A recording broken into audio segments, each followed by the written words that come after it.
بسم الله الرحمن الرحيم. கோடி கோடி மனிதர்கள் அவனை ஏற்றுக்கொண்டிருந்தும் கூட அவனை மறந்தவர்களாக அவனது மார்க்கத்தை பற்றி அலட்சியம் கொண்டவர்களாக மார்க்கத்தின் மீதான பற்று இல்லாதவர்களாக வாழ்ந்து கொண்டிருக்கக்கூடிய நேரத்தில் உள்ளத்தில் கொஞ்சமே இறையச்சத்தோடு கொஞ்சமே ஈமானோடு கொஞ்சமே இஹ்லாஸோடு அவனது பூமியில் அவனுக்கு மிகவும் பிடித்தமான ஒரு இடத்தில் அதுவும் நன்மைகள் கொட்டி கிடக்கக்கூடிய ஒரு மாதத்தில் அல்லாஹ் நம்மை தேர்வு செய்து அமர வைத்திருப்பது பெருபாக்கியம். பெருபாக்கியமா பெருபாக்கியம். அப்படியானால் இந்த தேர்வை மிகச் சரியாக பயன்படுத்திக் கொள்ளக்கூடிய மக்களாக நாம் மாற வேண்டும். உண்மையில் அவர்களைப் போல துனியாவின் மீது ஆசை கொண்ட மனிதர்களாக இருந்தால் நாமும் இந்த சபைக்கு வராமல் எங்கெங்கோ தெரிந்து கொண்டிருந்திருப்போம். மறுமையின் மீது ஏதோ கொஞ்சம் ஆசை, எப்படியாவது நம்மை எல்லா சொர்க்கத்திற்குள் அனுப்பிவிட மாட்டானா என்ற எதிர்பார்ப்பு, அந்த ஆசை நம்மை இங்கே அமர செய்திருக்கின்றது. மாணவர்களே, நாம் ஆசைப்பட்டு இந்த தோற்றத்தில் இங்கே அமரவில்லை. நமது விருப்பப்படி நாம் பிறந்த ஊரில் நாம் பிறக்கவில்லை. நமது ஆசையின் காரணமாக இந்த வடிவத்தில் நான் இருக்க வேண்டும் என்ற வடிவம் நமக்கு கிடைக்கவில்லை. அல்லாஹ் ரப்பல் ஆலமீன் கோடான கோடி ஜீவராசிகளுக்கு மத்தியில் மனிதன் என்ற அடையாளத்தோடு இந்த பூமியில் நம்மை பிறக்க செய்தார். அதுக்கே கோடான கோடி நன்றிகளை செலுத்தியாகும். இதற்காக இத்தனை கோடி ஜீவராசிகளுக்கு மத்தியில் மனிதன் என்ற அடையாளத்தோடு அவன் நாடி இருந்தால் தீர்மானிக்கக்கூடிய அதிகாரம் படைத்தவன் அவன்தான். விதியின் உரிமையாளரும் அவன்தான். முடிவு செய்யக்கூடிய ஆளுமையும் அதிகாரம் அவனிடத்தில் தான் உண்டு.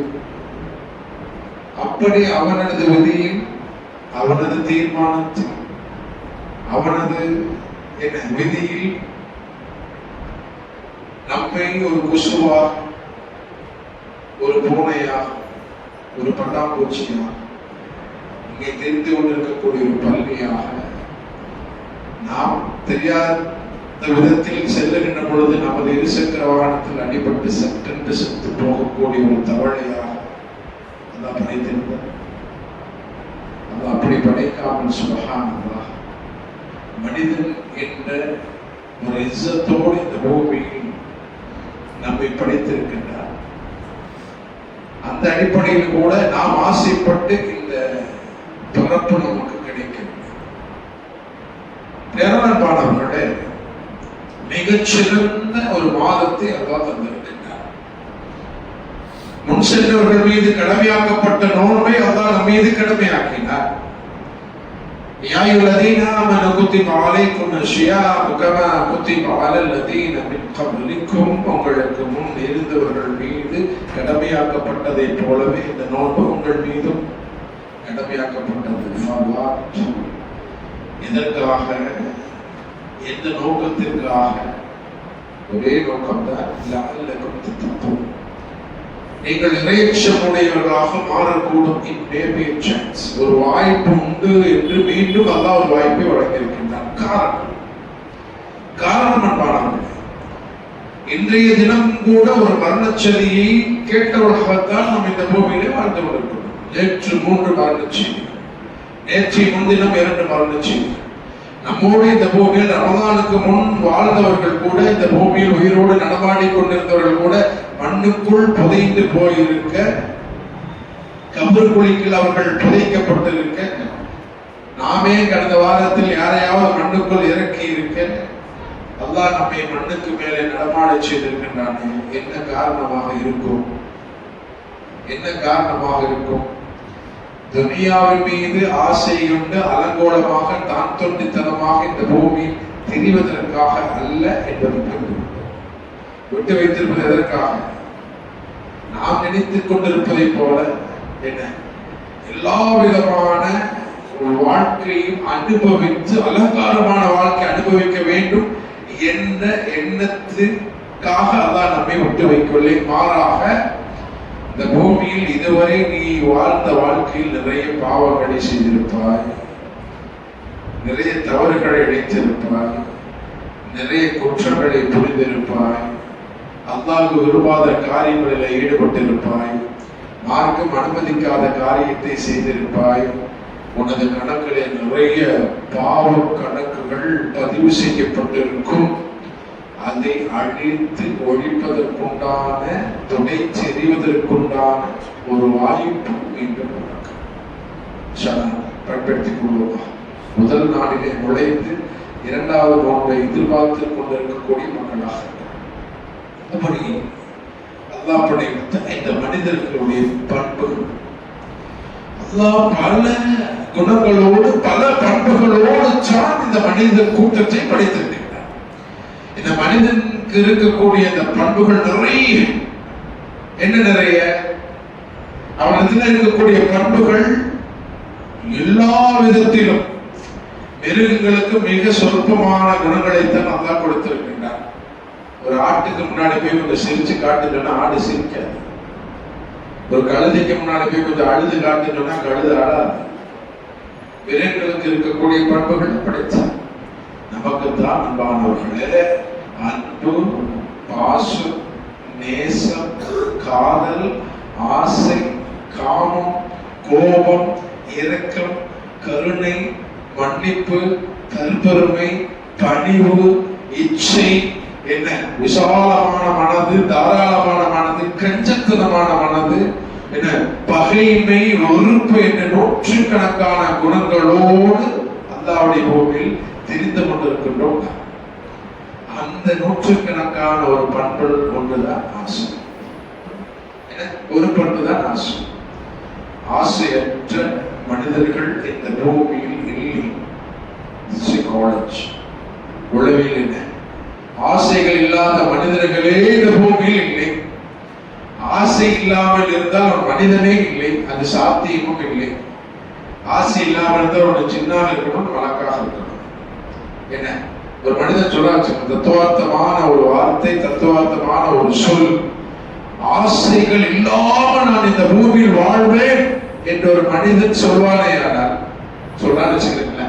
என்ன எந்த ஆசையும் எனக்கு இல்லை, எதன் மீதும் ஆசை கொள்ளாதவனாக நான் இந்த பூமியில் வாழ்வதுதான் லட்சியம்.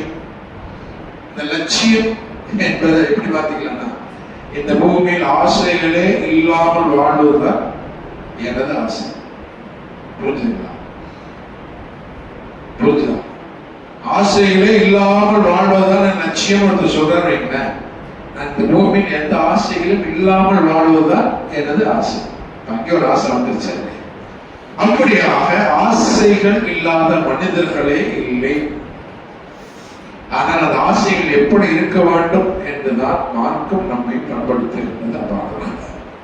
அது அழகிய ஆசைகளாக இருக்க வேண்டுமா அல்லது அழுகிய என்ன அழகிய ஆசைகளாக இருக்க வேண்டுமா, அழுகிய ஆபத்தான ஆசைகளாக இருக்க வேண்டுமா என்பதை மார்க்கம் நம்மை பக்குவப்படுத்துகின்றது, பண்படுத்துகின்றது என்பதை நாம் புரிந்து கொள்ள வேண்டும். ஒரு ஈமானிய மனிதனுடைய ஆசைக்கும் ஒரு சாமானிய மனிதன் ஆசைக்கும் மலைக்கும் மடுவுக்குமான வித்தியாசங்கள் உண்டு. என்ன ஒரு சாமானிய மனிதனுடைய ஆசைகளுக்கும் ஒரு ஈமானிய மனிதனின் ஆசைகளுக்கும் மலைக்கும் மடுவிற்குமான நிறைய வித்தியாசங்கள் உண்டு. ஒரு சாமானிய மனிதனுடைய ஆசைகள் எப்படி இருக்கும்? தற்காலிகமான அழிந்து போகக்கூடிய இந்த துனியாவினுடைய பின்னாடியே ஓடிக்கொண்டிருக்கக்கூடிய ஆசைகளாக இருக்கும். அந்த ஆசைகளிலும் வித்தியாசங்கள் உண்டு. என்ன ஆசைகள் நிறைய வகைகள் உண்டு. ஆசைகள்ல நிறைய வகைகள் உண்டு. அதுல தற்காலிகமான ஆசைகளும் உண்டு, நிரந்தரமான ஆசைகளும் உண்டு. என்ன வித்தியாசம்? What is the difference between தற்காலிகமான ஆசைகள். உனக்கு என்ன ஆசை? இப்ப மனசுக்குள்ள எல்லாத்துக்கும் ஒரு ஆசை இருக்குமா இல்லையா? ஆசை இல்லாம இல்லை. உங்களுக்கு என்னதான் ஆசை சொல்லுங்க. இருக்குது சொல்லுங்க. என்ன ஆசை? பிரதானமான ஒரு ஆசையை முன்னெடுத்துருப்போமா இல்லையா? அப்படின்னு ஆசை கேட்டேன். எனக்கு ஊராக போகணும்னு ஆசைங்க. கல்யாணம் இல்லை. ஒருத்தர் 2 தடவை ஊராக போயிட்டு வந்தேன். அச்சுக்கு போகணும்தான் ஆசை. ஓகே. இன்னொருத்தர் கேட்டா நல்ல ஒரு இடம் வாங்கியாச்சுங்க, ஒரு வீட்டை கட்டணும்னு ஆசை. இப்படி நிறைய ஆசைகள் உண்டு நமக்கு. உண்டா இல்லையா? அப்படி உங்க மனசுல இப்ப ஓடிட்டு இருக்கிற ஆசை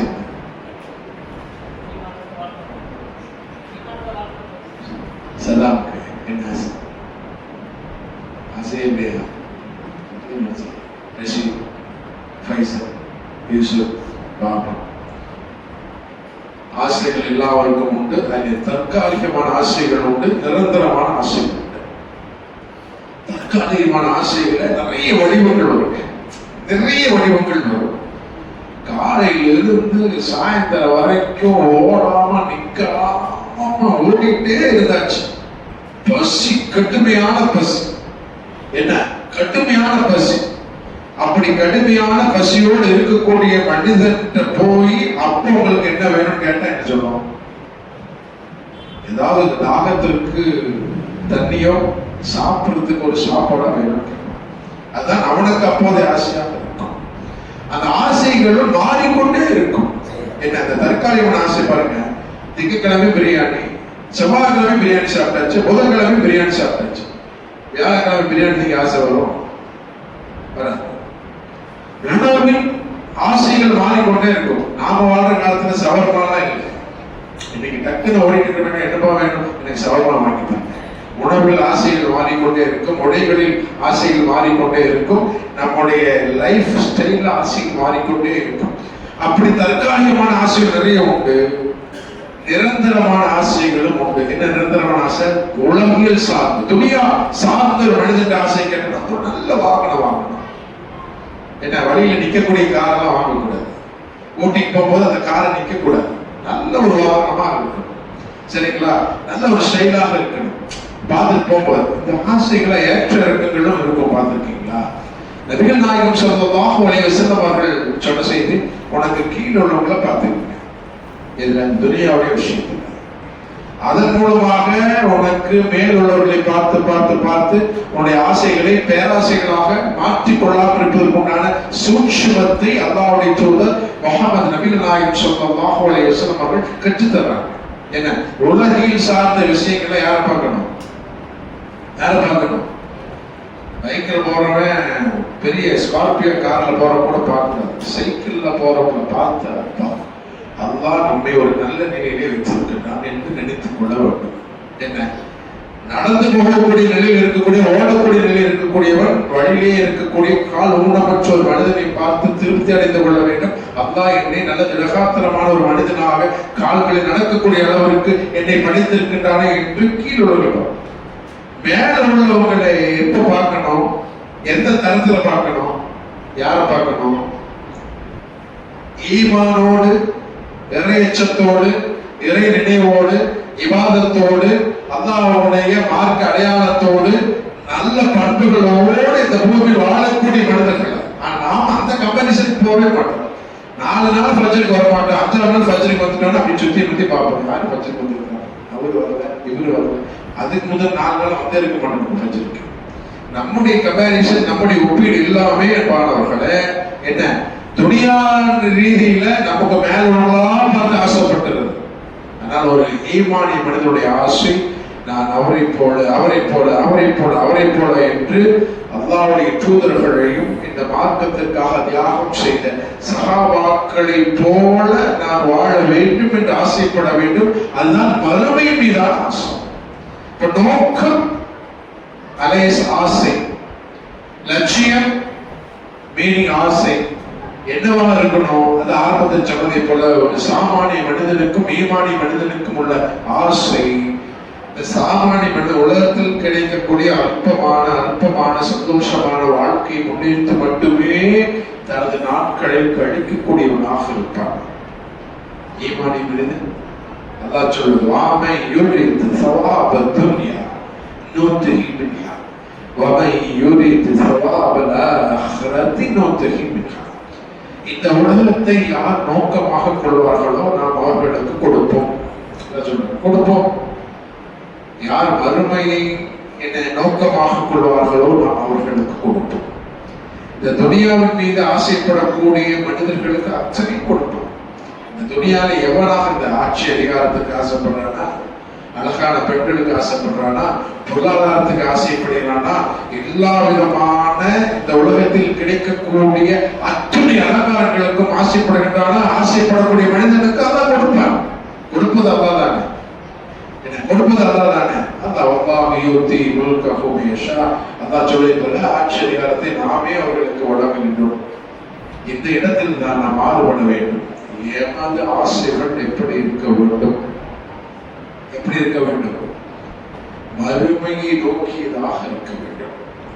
இந்த துனியாவில் இருக்கக்கூடிய அர்த்தமையும் அற்பமானது, தற்காலிகமானது, நிரந்தரமற்றது, அழியக்கூடியது, பயனற்றது என்ற எண்ணத்தோடு இந்த பூமியில் வாழக்கூடிய ஆசை கொண்டுள்ளா. அதெல்லாம் எனக்கு வேண்டாம். எது எனக்கு வேணும்? மறுமை வெற்றி, மறுமையில் அல்லாஹ் தரக்கூடிய இந்த சொர்க்கம், அதை நான் ஆசைப்படுகின்றேன். என்னை எண்ணம் கொண்டவர்களாக வாழ வேண்டும். அந்த ஆசையை நிறைவேற்றுவதற்குள்ளான ஒரு களமாக இந்த ரமலான் மாதத்தை நாம் பயன்படுத்த வேண்டும். இந்த ரமலான் மாதத்தை நம்ம ஆரம்ப வார்த்தையை சொன்னதை போல நிறைய பாவங்களை சேமித்து வைத்திருக்கின்றோம். அல்லாஹ் பாதுகாக்க உரட்டும். அல்லாஹ் பாதுகாத்தவர்களை தவிர பட்டியல் போட்டா வேற யாரும் போட வேண்டாம். நமக்கு நாமே போட்டாலே போதுமானது.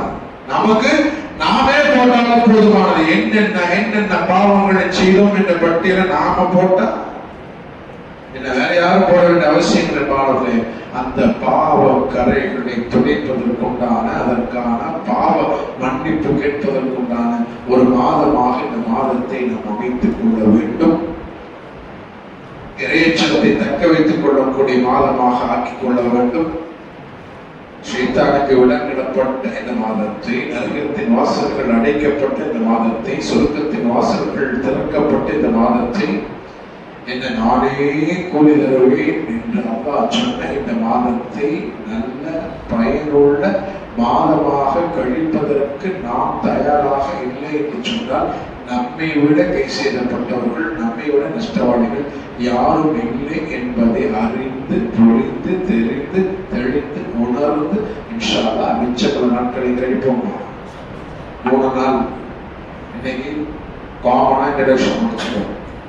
நாளை அழகிய ஆசைகள் என்றால் என்ன, அருவருப்பான ஆபத்தான ஆசைகள் என்றால் என்ன என்பதை நாளைக்கு ஒரு ஆசைகளை பற்றியும், நாளை மறுதினம் இன்னொரு ஆசைகளை பற்றியும் தெரிவது மூலமாக நமது உள்ளத்தை பற்படுத்தி அல்லாஹ்வுடைய திருப்தி பெற்று, யாக்கும் சொன்ன மாதிரி ஈமானுடைய வாழ்ந்து மரணிக்கணும்னு தனக்கு ஆசைன்னு சொல்லியிருக்காரு. அவருடைய ஆசை மட்டுமல்ல, அதே ஆசை தான் நமக்கு வேண்டும். அப்படியாக இந்த பூமியில் வாழ்ந்து மரணிக்கக்கூடிய நல்ல பக்குவத்தை, பாக்கியத்தை, அறிவு, ஆற்றலை, சிந்தனை, புத்தி, வலிமை, தாக்கத்தை, ஆயுள், ஆரோக்கியத்தை, பொருளாதாரத்தை, நேரத்தை, நல்ல எண்ணத்தை, நல்ல சிந்தனையை, நல்ல வாழ்வை, நல்ல மனநிலையை நம் அனைவருக்கும் தருவானாக. எனக்கும் ஆசை தான் 1/2 மணி நேரம் பேசணும்னு. எனக்கும் என்ன ஆசை? 1/2 மணி நேரம் பேசணும்னு ஆசை. 20 நிமிஷம் பேசினா போதும்னு சொல்றாங்க. அதனால அந்த ஆசையை கட்டுப்படுத்திக் கொண்டவனாக 20 நிமிடத்திற்குள் இந்த உரையை முடித்துக் கொண்டு விடைபெறுகிறேன். அதான் நம்முடைய காரியங்களை இலகுவாக்குவானாக. அஸ்ஸலாமு அலைக்கும் வரஹ்மத்துல்லாஹி வபரகாத்துஹு.